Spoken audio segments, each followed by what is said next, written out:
as a result of Bill Clinton not showing up for his lawful subpoena, which again was voted on unanimously by the committee in a bipartisan manner, we will move next week in the House Oversight Committee markup to hold former President Clinton in contempt of Congress. All right, folks, gather around because we're diving headfirst into a political circus that's so wild, even P.T. Barnum would ask for a bigger tent. We've got subpoenas, defiance, and the ghost of Jeffrey Epstein looming large. And of course, the Clintons are smack right in the middle of it all. This isn't just about a legal battle. It's about the endless political theater that keeps us from addressing real issues. Today, we're going to dissect this whole mess, pause at the most egregious moments, and call out the hypocrisy from every angle. Because let's be real, when it comes to the powerful, justice often feels like a selective buffet. So let's get into it. And you tell me if you're about as fed up as I am. Former President Bill Clinton has defied a House Oversight Committee subpoena, calling on him to testify in the Jeffrey Epstein investigation. And his wife, Hillary Clinton, plans to do the same. Now, as you just heard in that video, committee chair James Comer is essentially threatening to hold them both in contempt of Congress. I'm really curious how this is going to play out. Before we get to it, Cenk, your 2 cents. Yeah, so sorry, Clintons, but you got to go in. A subpoena is a subpoena. That's what we said about Steve Bannon. That's what we said about Navarro. And I think that there is a much better way to handle this, which is what I'll share with you after Anna gives you the facts. Now, Bill Clinton was scheduled to appear before the House Oversight Committee earlier today. And Hillary Clinton is supposed to testify tomorrow, but that is unlikely to happen. Here is James Comer explaining why the former president was asked to appear in the first place. Jeffrey Epstein visited the White House 17 times while Bill Clinton was president. I've been in Congress 9 years. I think I've been to the White House 9 times in 9 years. Epstein was in the White House double the amount of time that I was under one president. And then we know that Bill Clinton flew on Epstein's plane somewhere around 27 times after the presidency. So no one's accusing Bill Clinton of any wrongdoing. We just have questions, and that's why the Democrats voted along with Republicans to subpoena Bill Clinton. Hold on a minute. No one's accusing Bill Clinton of any wrongdoing. We just have questions? Oh, come on. That's the political equivalent of saying, I'm not calling you a liar, but your pants are definitely on fire. It's the oldest trick in the book. Subtle lay out a laundry list of damning accusations and associations, 17 White House visits, 27 flights on Epstein's private jet, and then with a straight face, claim you're just innocently curious. Please. My grandma asks questions. She doesn't issue subpoenas after a data dump like that. This isn't about genuine inquiry. It's about weaponizing an investigation. And let's be absolutely clear. The actual questions that need answering about Jerry Epstein's network are being consistently evaded by everyone in power. This isn't a bipartisan effect to uncover truth. It's a partisan skirmish using a horrific tragedy as a political football. They're not looking for answers. They're looking for headlines. The irony is so thick you could cut it with a butter knife. They're trying to nail Clinton for not showing up, while simultaneously, the entire system seems to be protecting the bigger picture of who was involved in Epstein's crimes. It's like watching a magic show where the magician is distracting you with a shiny little coin while the elephant disappears out the back door. We need to demand real accountability, not just selective outrage tailored for cable news sound bites.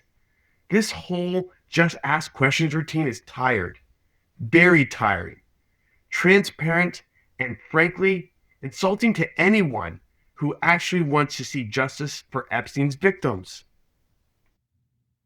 I think subpoenaing the Clintons is totally okay. I have no problem with it whatsoever. However, I do have a problem with turning the Epstein cover-up into some sort of partisan issue, because it's not a partisan issue. This is very much a bipartisan issue. And it's been obvious that President Donald Trump has engaged very aggressively in the cover up, is not currently complying with the order to release the Epstein files, something that Congress voted in favor of. And so are you going to subpoena the president? Unlikely. Are you going to subpoena any of the Republican names that are tied to Jeffrey Epstein? Unlikely. Hopefully, Comer and the House Oversight Committee will surprise me, but I doubt it. Now, in a letter to James Comer sent hours before the deadline, attorneys for the Clintons said their clients would not be complying. So Comer did get a warning. The letter claims both Clintons have already provided all the information they have regarding the late Epstein and his co-conspirator, Ghislaine Maxwell. The attorneys called the episode nothing more than a ploy to attempt to embarrass political rivals, as President Trump has directed. They also brushed off threats of legal action, arguing that because the subpoenas issued to the Clintons are not related to a valid legislative purpose, the subpoenas are therefore invalid and legally unenforceable. I'm not buying that argument. Who knows? I could be wrong. I mean, we have to kind of see how this all plays out, but the House Oversight Committee voted on this. Okay, so they're claiming that they're investigating the Epstein files and cover up. They're just assuming that that's not taking place, and they're using that as justification to refuse to comply with the subpoena. Now, in addition to the lawyer's letter, Bill and Hillary also released their own letter to James Comer, in which they tried to act like they're martyrs. So this is what they wrote. Every person has to decide when they have seen or had enough and are ready to fight for this country, its principles and its people, no matter the consequences. For us, now is that time. Wait. Now is that time to fight for this country's principles and people? Are you kidding me? The Clintons fighting for the country? With all due respect, Bill and Hillary, you had 8 years in the White House and a lifetime in public service to fight for this country's principles? This isn't a spontaneous call to arms. It's a desperate attempt to frame a subpoena defiance as some noble principled stand. It's like a kid who refuses to do their homework and then claims they're fighting against the oppression educational system. This isn't about principles, it's about privilege. Plain and simple. The privilege of believing that the rules apply to everyone else, but not to you when it's inconvenient. They're accusing Comer of bringing Congress to a halt, while simultaneously refusing to comply with a lawful subpoena voted on both sides of the House. When it comes to Republican and Democrat, they agreed. Talk about a self-fulfilling prophecy. They're actively contributing to the very gridlock they're criticizing. And the audacity to mention Trump's immigration crackdown and use the Justice Department as a weapon? Pot meet kettle, kettle meet pot. Hello? The Clintons have been at the center of political battles for decades, often wielding power in ways they weren't even exactly principled when it came to their opponents. This isn't about a principled fight. It's about a strategic deflection, a public relations play to completely destroy the whole base and paint themselves as victims. It's a classic move. When you're cornered, go on the offensive and claim martyrism. But let's be real. Martyrs usually don't have private jets and multi-million-dollar speaking fees. The American people deserve much more than this transparent political theater. Wait, now is that time? Weren't you president for like 8 years? Anyway, the Clintons also accused Comer of being on the cusp of bringing Congress to a halt to pursue a rarely used process literally designed to result in our imprisonment, while criticizing Trump's immigration crackdown, his use of the Justice Department as a weapon against his enemies, and even Republicans' opposition to extending healthcare subsidies. Now, unsurprisingly, Comer was not swayed by the arguments made in the letter sent by the Clintons. Shortly after Bill Clinton bucked the subpoena by not appearing in court or appearing before the House Oversight Committee, Comer announced that a vote to hold him in contempt would be scheduled to take place during next week's committee. A similar vote could be scheduled on behalf of Hillary Clinton as well, assuming that she does not appear in court tomorrow or Wednesday as she's scheduled to do. And look, there is precedent for this. So Trump allies Steve Bannon and Peter Navarro actually spent time in prison after being held in contempt of Congress for refusing to testify, for defying a subpoena. But Donald Trump also fought to avoid a subpoena back in 2022. Between his first and second terms, he was compelled to testify in front of the House Oversight or the House Committee investigating the January 6th riots. But Trump's lawyers argued that legal precedent shielded an ex-president from being ordered to appear before Congress, and the committee ultimately withdrew its subpoena. So today, Jon Stewart called out both the Justice Department and the Clintons. Let's take a look.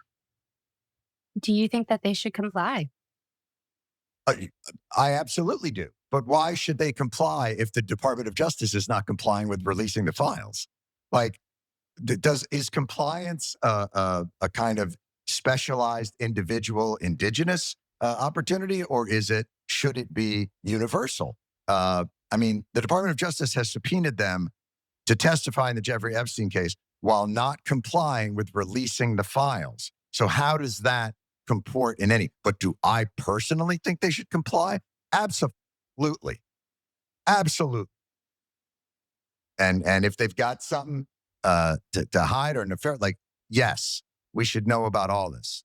This is bonkers how long this is going on. Perfectly stated. I agree entirely with what we just heard from Jon Stewart. Everyone's a bad guy in this case because everyone is trying to skirt justice.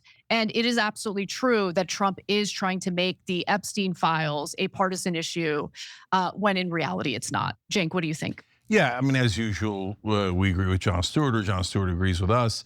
So that's going to get to my solution in a second. But first, two things can be true at the same time.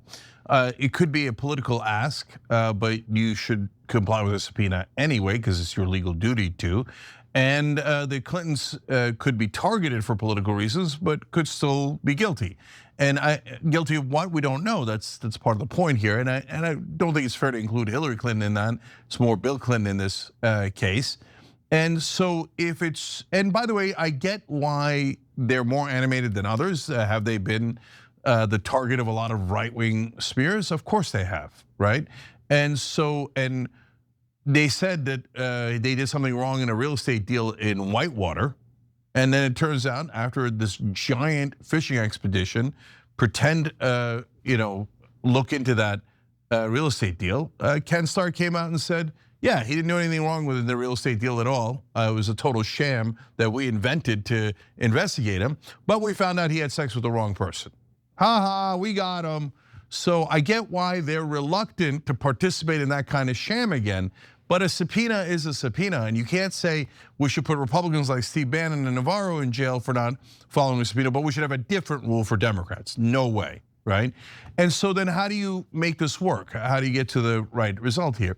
If I was the Clintons, I mean, it's extraordinary to ask the former president to do this. I don't think the former president should be above the law in any way, shape, or form, but historically it is considered unprecedented. And by the way, if they want presidents to go in front of the Congress, is Trump going to testify? Because Trump's in there way more than Bill Clinton is, right? So now they're not going to get that, but they could ask for something that they might be able to get. For example, everyone who is implicated to testify and be held to the same subpoena as they are, and not based on politics. Not, oh, we only want the Democrats. No, Democrats, Republicans, whoever it might be. And then the former president should be the last to testify. But he should guarantee that he is going to testify. So that's a proposed solution that they could make. Or they could do the one that Jon Stewart mentioned. Oh, as soon as the Department of Justice complies with the law and releases everything like they're supposed to, then we'd be happy to come in and testify.